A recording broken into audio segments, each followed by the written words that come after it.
You're watching Mirror 7 News. Stay informed, stay ahead for more news.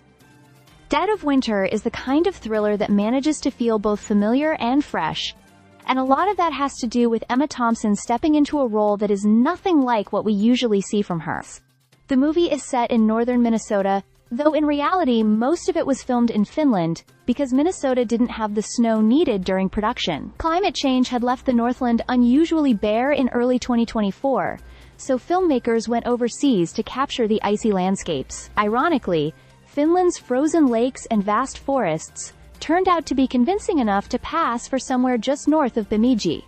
At the heart of the story is Thompson's character, Barb Sorensen, a widow making a solitary trip to scatter her late husband's ashes at a lake that holds deep, personal meaning. What begins as a quiet, emotional journey quickly turns into a high-stakes fight for survival. Barb stumbles upon a chilling scene.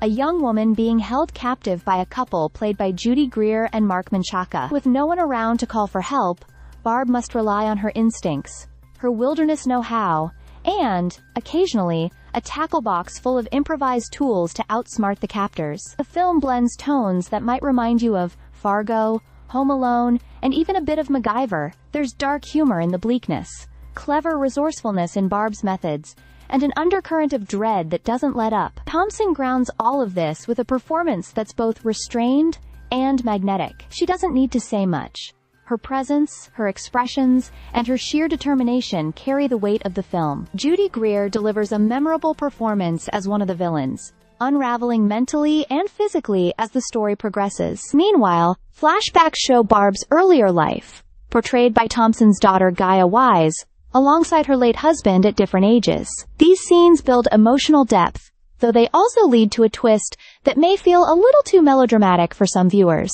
Still, they serve as a reminder of the life Barb once had and the strength she draws from her memories. Visually, the film takes full advantage of its frozen setting. Cinematographer Christopher Ross captures the beauty and menace of snowbound isolation, while Volker Bertelmann's score amplifies the tension, keeping audiences alert as danger closes in. Dead of Winter follows some familiar thriller patterns, and a few plot holes go unexplained. But what it lacks in surprise, it makes up for with heart and atmosphere. This is a film about resilience, about finding grit when the odds are stacked against you, and about the haunting quiet of winter that can conceal both beauty and menace. Opening on September 26th, Dead of Winter doesn't just tell a story set in Minnesota. It brings audiences into a frozen world where survival depends on courage, quick thinking, and the refusal to back down. Emma Thompson ensures it's a ride worth taking. Stay subscribed for more videos.